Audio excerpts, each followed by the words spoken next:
Part 1. The wrong number. The message she was about to send would change her life, but Samantha Hayes didn't know that yet.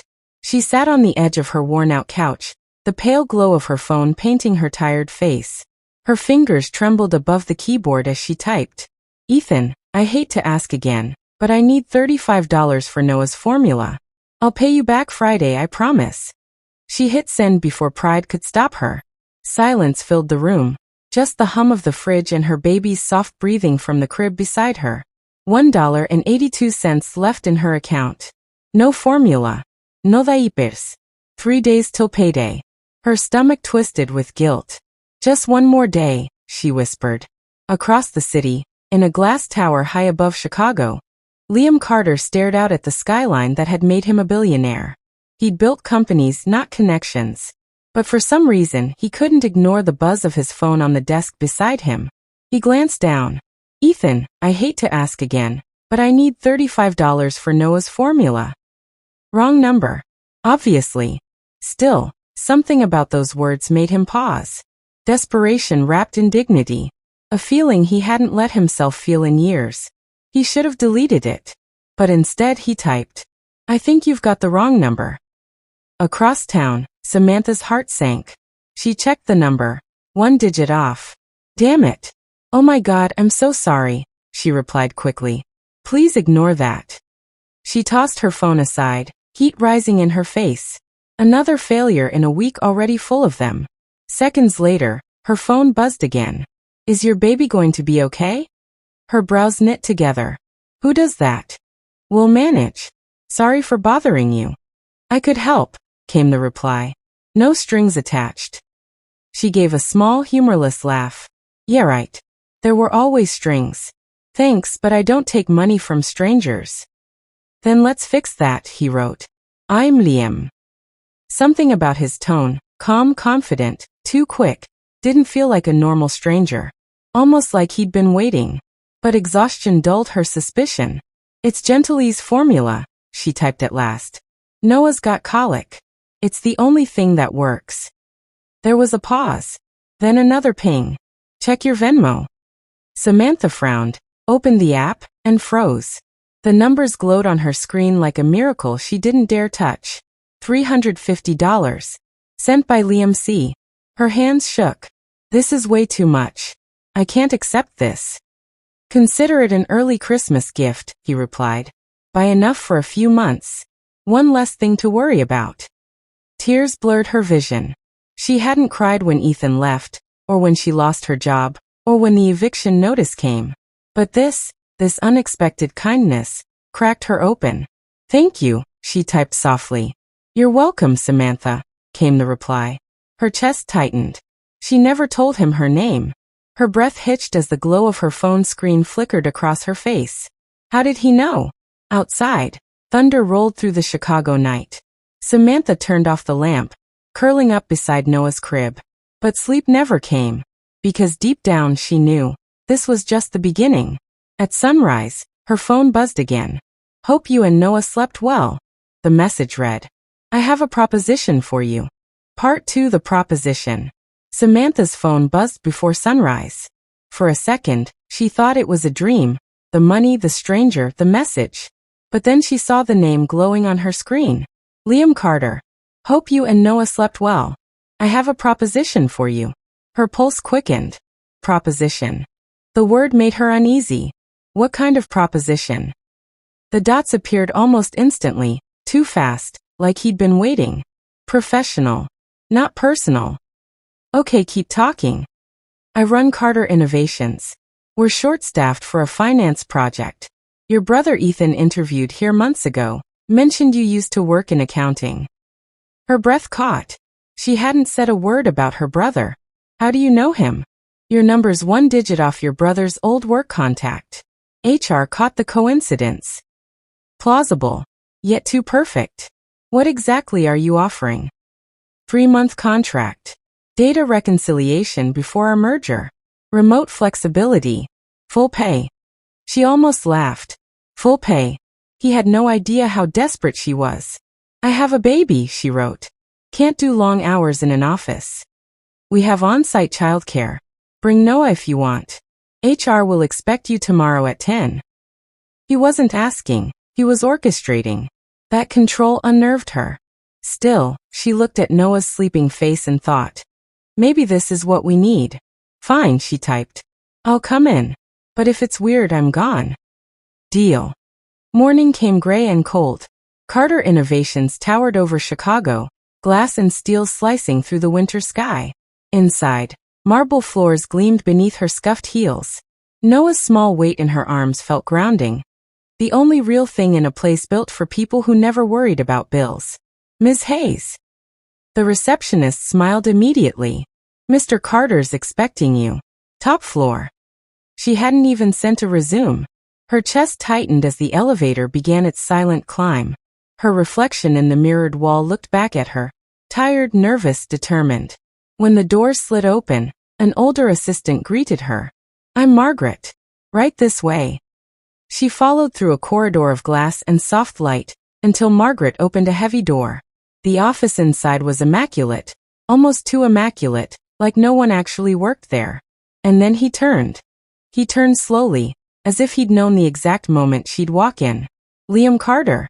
Tall, composed, precise. Ms. Hayes, he said, extending a hand. Glad you came.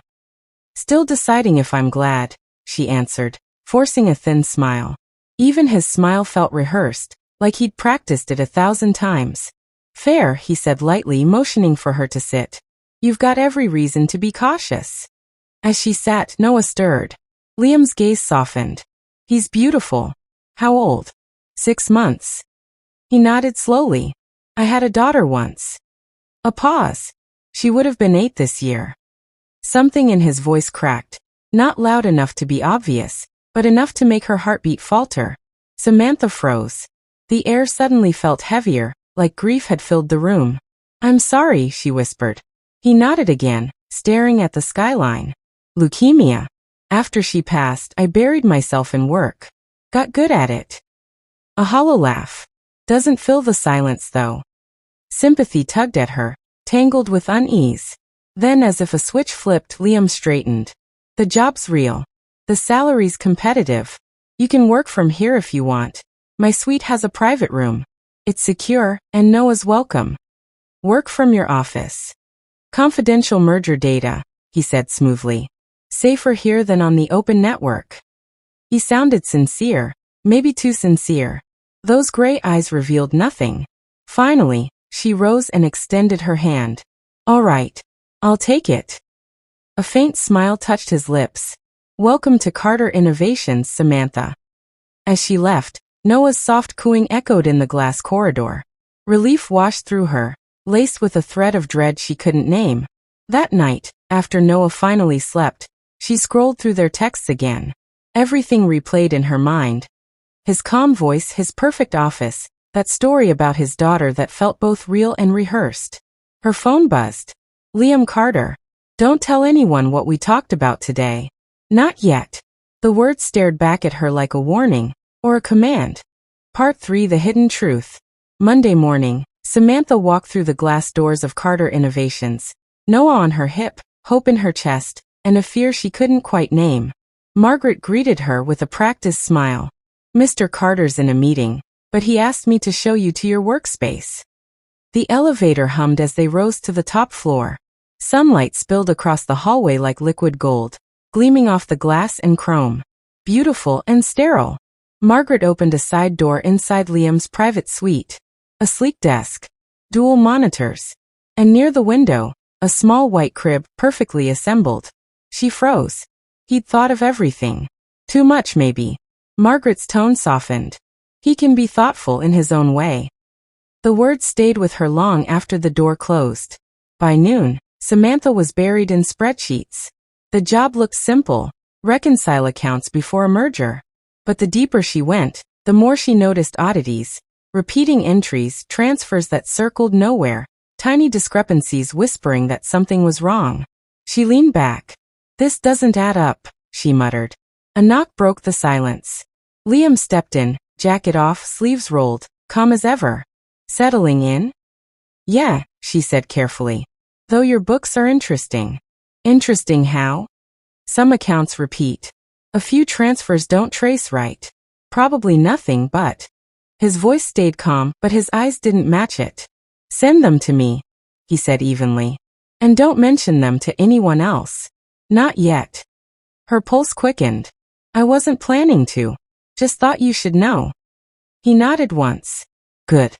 You're sharp, I like that. Then softer. Don't worry about the details. I'll handle them. The way he said don't worry made her worry more. As he turned to leave, Noah fussed in the crib.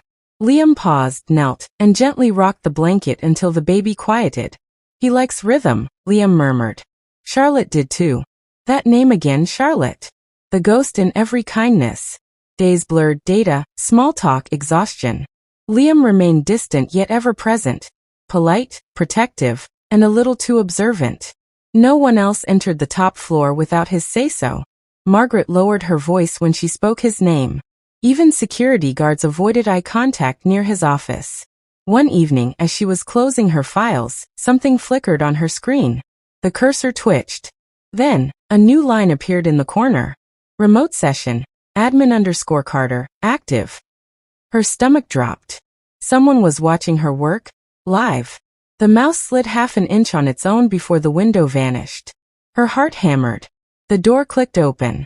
Liam stood there, hands in his pockets, expression unreadable. You're still here. I was finishing up, she said quickly. He stepped closer, tone smooth as glass. You work hard. That's good. But don't overdo it. I'll keep that in mind. He smiled, or pretended to. Lock up when you're done. When the door shut, the silence felt alive. That night, sleep wouldn't come. Every creak in the apartment sounded like footsteps. At 1 a.m., she opened her laptop again, but this time she made copies. A hidden folder. Password protected. Her fingers shook as she followed the trail. Dozens of small transactions leading to offshore accounts, shell corporations, millions siphoned away. He'd known all along. That's why he told her to stay quiet. The laptop fan whirred once, then stopped. Her screen went dark. He was watching her. And in that silence, one truth hit her harder than fear. Maybe the wrong number wasn't wrong at all. Part 4. The Trap. The next morning, the city was silver with rain. Streetlights blurred in puddles as Samantha pushed Noah's stroller through the glass doors of Carter Innovations. The marble floor mirrored her reflection. Tired eyes, steady hands, and a storm she couldn't escape. She told herself to breathe, to act normal, to pretend she hadn't seen what she'd seen. Margaret met her at the elevator with her usual calm. Rough weather, she said, offering a coffee. Yeah, Samantha murmured. Guess it's that kind of day. The elevator door slid shut, sealing her in with her reflection. Don't look scared, she told herself. He notices everything. Her office looked unchanged. The sleek desk, the glowing monitors, the perfect little crib by the window. But now every detail felt wired, watched. She set her bag under the desk, her hidden drive safely tucked inside. At 10 sharp, Liam appeared in the doorway. Morning, he said easily. You look tired. Late night. Work. She nodded. Just reviewing some files. Good. His gaze lingered a second too long. Diligence suits you. He turned toward the window, hands in pockets. The board meets tomorrow. I'll need the final reports ready by morning. I can manage that. Perfect. His smile didn't reach his eyes. Let's keep everything internal until after the announcement. No outside communication. Understood. Understood. The word landed like a warning. When he left, Samantha opened her laptop and copied the final data sets. The trail of offshore accounts tied to a shell company called VCore Investments. Millions moved quietly through fake subsidiaries, disguised under legitimate transfers. Her phone buzzed. A text from an unknown number. If you want the truth, come to level before garage. Now. Alone. Her pulse spiked. She looked around. Empty hallway, the hum of fluorescent lights. By the time she blinked, the unknown number was unreachable. Against every sane instinct, she took the service elevator down. Each floor beeped slower, the hum deepening until the doors opened to concrete and silence. Concrete, water, and waiting, the garage swallowed sound. Ms. Hayes. A man's voice echoed from behind a pillar. He stepped out, mid-40s, trench coat, badge clipped to his belt. Detective Russo, Financial Crimes Division. You need to listen carefully. Her throat tightened. How do you even know who I am? Someone in IT pinged our tip line after a flag transfer came from this building, he said quickly. You stumbled into something bigger than Carter's company. Samantha's breath caught. I can't talk here. You don't have to. He handed her a card, glancing toward the security camera above. Meet me tomorrow 7 a.m. Corner Diner on Lake. Bring what you found, and don't trust anyone in that building. Before she could speak, he was gone, vanishing into the rain. Back upstairs, Liam was waiting in her office. Wet footprints trailed from the elevator to her desk. Where were you? He asked softly. Break room, she lied. He studied her. Strange. Security logged your badge in the basement. Her stomach flipped. Maybe a glitch. He smiled thin, precise. In this company, glitches end fast. Then, as if the threat never happened. See you tomorrow. Big day. He left. The silence after him felt heavier than his words. That night, Samantha moved like clockwork. She backed up the copied files to a hidden, encrypted drive in the cloud. She took photos of key documents and stashed them in a private folder under an old email alias. And she mapped an exit route, side door, 24-hour bus station, train to Milwaukee if things went wrong. Noah slept in the crib beside her, small and peaceful. She whispered, it's okay. Just one more day. Her phone buzzed again. Liam Carter. Don't be late tomorrow. We need to talk before the board arrives. She stared at the message until the light dimmed. Her reflection stared back. Pale, determined, afraid. The laptop fan whirred once, then stopped. Rain hammered the windows. And somewhere above the city, a man who never missed a detail was already planning his next move. At 7 a.m., Samantha would walk into that diner with evidence that could destroy him. The question was, would she make it there alive? Part 5. The Betrayal. The morning broke clear and cold, frost edging the sidewalks. Samantha tucked Noah's blanket tighter and slipped out before dawn. Every sound, the elevator ding, the hiss of streetlights, felt too loud. The corner diner on Lake was half awake when she arrived. Coffee steamed behind the counter. Old songs hummed low through a dusty speaker. She chose the booth farthest from the window, back to the wall, eyes on the door. At 7:04, Detective Russo appeared, rain dripping from his coat. He slid into the seat opposite her and spoke in a low voice. You brought it.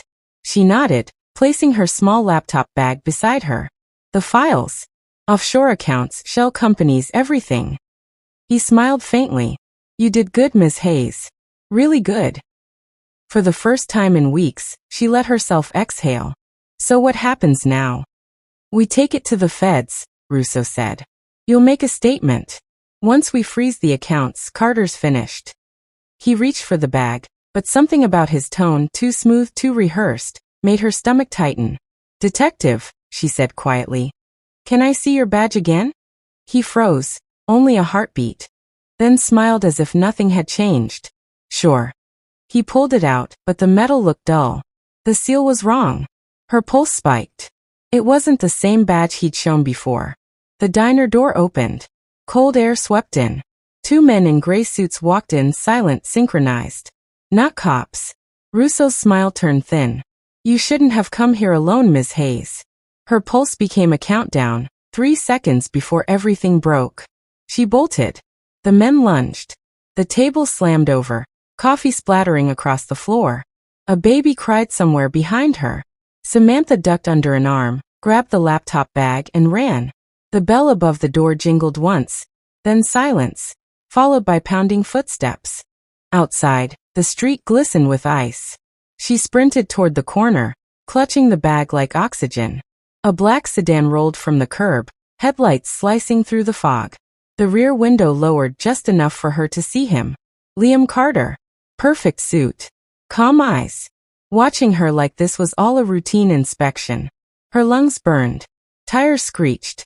She dove between 2 parked cars, slid across wet asphalt, and ducked into an alley. Someone shouted behind her. She didn't stop until she reached a construction yard 2 blocks away. Her hands shook as she unlocked her phone. Recording still running, backups uploading, GPS tracking on. "You're okay," she whispered, voice shaking. "You're okay." But deep down she knew she wasn't. At noon her phone rang. No caller ID. She hesitated, then answered. "Impressive," Liam's voice drawled, calm, controlled. "Running through the streets with my data, like some kind of spy. I should have known you'd try something heroic." "Where's Russo?" "Detective Russo's dead," he said softly. Her breath hitched. "You killed him." "I cleaned up a mess," he said softly. "You could have had safety, comfort, a future." "You mean silence?" "I mean survival." The line went dead. Samantha stood there, phone in hand, her reflection trembling in the dark motel window. Fear had a new shape now, fury. That night, she didn't go home. She checked into a cheap motel under a fake name, used the weak Wi-Fi to upload everything, the recordings, screenshots, voice memos, to an encrypted cloud. Then she drafted a single email to herself. Subject: "If anything happens to me." She attached the evidence, set a timed send for dawn, and stared at the blinking cursor. Then she opened one more message, addressed to him. "You built your empire on lies. Tomorrow, everyone will know." She hit send. A soft buzz came seconds later. "Liam Carter." Then, "Tomorrow, Ms. Hayes, everyone will see who you really are." Her heart pounded. He had something. Something she didn't know yet. She pulled Noah close, pressing her cheek against his tiny hand. "We finish this, baby. For both of us." The next sunrise wouldn't bring freedom, it would bring war. And Samantha Hayes was finally ready to fight back. Part 6: The Revelation. Morning came gray and heavy. The city moved beneath low clouds, slow and muffled, like it knew something was about to break. Samantha woke before sunrise. Noah still slept beside her, small fingers curled against his blanket. She brushed his hair back, whispered, "Just a few more hours," and opened her laptop. The email timer read, 5:32 remaining. If she didn't cancel it, the entire file, evidence, recordings, everything, would send itself to law enforcement and every major news outlet she'd queued. She hesitated for 1 second, then closed the screen. Let him make the first move. By 8 o'clock, she was back inside Carter Innovations. Security didn't question her. They never did. She walked straight to her floor, the same marble hallway gleaming like a memory she wanted to erase. Her desk looked untouched. The crib by the window still sat there, too perfect, too clean. But when she powered on her computer, every file was gone. Blank folders. Empty drives. No backups. Her stomach flipped. He'd wiped the network. Every trace of what she'd found deleted. She didn't panic. She'd expected this. The copies were safe. The upload was unstoppable. Then her phone buzzed. Liam Carter. Conference room. Now. Her pulse quickened. She tucked Noah's toy rabbit into the crib, a small anchor in the chaos, and walked down the hall. The conference room glowed under sterile light. Liam stood at the head of the table, immaculate as always, navy suit, steady gaze, smile carved from ice. "Good morning, Miss Hayes," he said. "Sleep well?" "Fine." "Good." He tapped the table, where a single folder waited. "Before the board arrives, I wanted to address something." He slid the folder toward her. Inside were printed photos, her motel, her running through the alley, screenshots of the encrypted uploads. "You've been busy," he said quietly. Her throat tightened. "You've been watching me." He smiled faintly. "I've been protecting my company. And you, for that matter." "From what?" "From your own mistakes." He picked up a remote, pressed a button, and the projector flickered to life. On the screen, bank records, but reversed. The transfers she'd found now pointed to her name. The shell accounts, the emails, the IP addresses, all traced back to Samantha Hayes. Her breath caught. "You forged." "I didn't forge anything," he said smoothly. "Digital trails are remarkably pliable when you control the system. The question isn't who moved the money, it's who looks like they did." She stepped back, shaking her head. "You're framing me." He tilted his head, voice calm. "You framed yourself the moment you connected that drive to my network." The words hit harder than a slap. Every backup, every copy, every file she'd made, had been through his systems. You think the board will believe you? She whispered.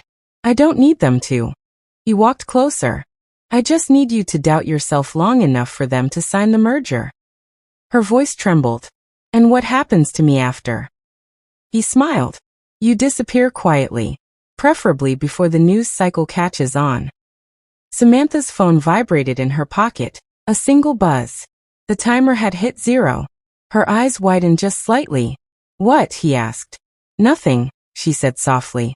Across the city, in a dozen inboxes, an email began to send. Liam turned back to the screen, unaware. You really should have trusted me, Samantha. I could have saved you. She straightened, fear giving way to quiet fury. I didn't need saving. I needed truth. He looked at her for a long moment. Then the projector blinked. His phone lit up. So did Margaret's outside. The room filled with notification chimes. Liam's jaw tightened. What did you do? Her voice was steady now. What you taught me. Prepare for everything. He grabbed his phone, scrolling fast, eyes widening as the emails loaded. The evidence. Every hidden transfer. Every account. Public. You think this will stop me? He hissed. It already did. The door burst open. Board members, assistants, security. Margaret paled behind them. Sir, the media. They have the files. They're live. Liam turned, fury breaking through his calm facade. Get them out of here. But the cameras were already flashing. The building, the merger, everything unraveling. Samantha walked past him, slow and silent. For the first time his voice trembled. You don't understand what you've done. She stopped in the doorway. No, Liam. I finally do. That night, she sat on a park bench overlooking the city, Noah asleep in her arms. The skyline flickered with news alerts, sirens echoing far away. Her phone buzzed. An email from an unknown address. This isn't over. She deleted it without opening. The wind carried the sound of rain, soft and distant. For the first time in months, she smiled.